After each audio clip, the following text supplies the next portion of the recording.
Përgëzoj zotin Llapaj për mbështetjen që ka shprehur. Grupi ynë po takohet me radhë me aleatët dhe opozitarët. Kjo është, mendoj se ne sugjerojmë të mbështesim një kandidaturë e cila për të cilën janë të vërteta çdo fjalë që thash. Kjo është. Urdhë? Po, nuk ka arsye që të mos mbështetet ai, se do të jemi, nuk ka arsye, ai bën nder qytetit. Nëse kemi parasysh qytetin, Florian Bina I bën nder qytetit. Nëse shohim pastaj në raporte partjak, ai nuk është partjak. Ai është një qytetar, ai është njeri I kauzave qytetare. Është një luftar, siç ka edhe të tjerë gazetarë të tjerë, luftar kundër korrupsionit, dhe kjo është një gjë shumë e çmuar. Zoti Berisha, pa mund të perceptohet si një paracaktim deklarata juaj në kushtet kur përfaqësues të deleguar të Partisë Demokratike në këto momente janë duke negociuar apo duke diskutuar me drejtues të partive aleate? Unë bëra transparencë për qëndrimin tonë. S'thash gjë tjetër. Unë bëra transparencë për qëndrimin tonë, që Partia Demokratike do të diskutojë me aleatët për këtë kandidaturë si më përshtatshme. Kjo është gjë më normale.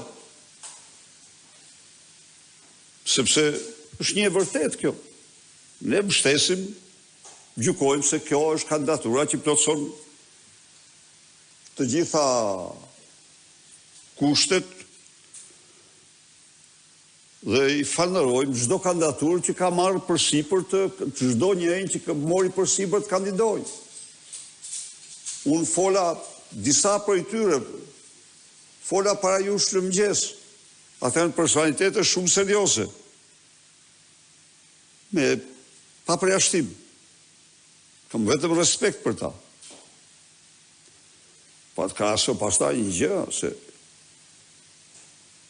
nuk mund të ketë në analet e historisë kandidate si Ogerta, nuk mund të ketë. Ajo ka barrën e krimit, barrën e krimeve.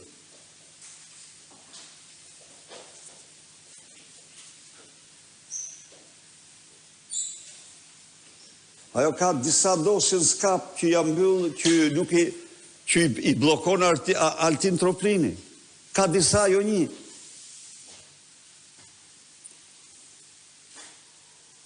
Pas Lubi Ballukut. Nuk ka një dytë kampion në vjedhjen e qytetarëve shqiptarë siç është ajo. Me fakte, me dokumenta. A I keni parasysh sterilizimet? A I keni parasysh vdekjet nga mungesa e ilaçeve? E thash dhe një ditë. Ajo me Edi Ramën mund të gjykohen në gjykata ndërkombëtare për krime kundër njerëzimit. Absolutisht. Dhe ne do konsiderojmë këtë. Do ta konsiderojmë këtë gjë. Në qoftë se ligji ndërkombëtar na jep këtë mundësi. Ajo e mor vesh. 4.000 ilaçet skaduara. Ajo e mor vesh. Komisioni Kontrollit Shtetit.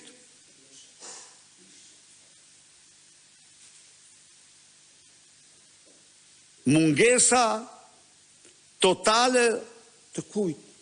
Të kimioterapisë. Dhe Edi Rama shpenzon 22 milion euro në avion privat. Edi Rama investon 4.2 milion euro për kopshtin e Denit. E thot se e kërkon Ja bojnë si pa miri që këta gjysmytë e klasit janë quam, po edhe kjo është për mua, se kjo është... Ku që thot aje? Ma i kishte të pak të i kishte personal. Po kjo i ka me para, sa i ka ble vetë. Po kjo i ka me para të shtetit, më thot. Se vjen presidenti e mira, presidenti e mira të njëri ndërruar, po të mendosh atë në ato borë që ka vuat e 4 milion euro, është bajtur konferenca me historike në historinë e këtij vendi.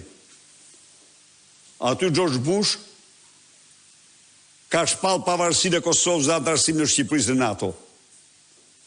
Dhe do të thotë se asë se nuk shërbente gjë ai. Si nuk shërbente gjë ai.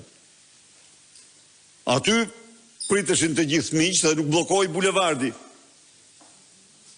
për ceremonitë e nderimit. Aty organizoi ceremonia e nderimit miqve dhe ky vuri vodhi, se kushtet ai një ngrehin me dru të kushtoi 4.1 milion. Imagjinoni ju, çfarë vjedhje që ka bërë.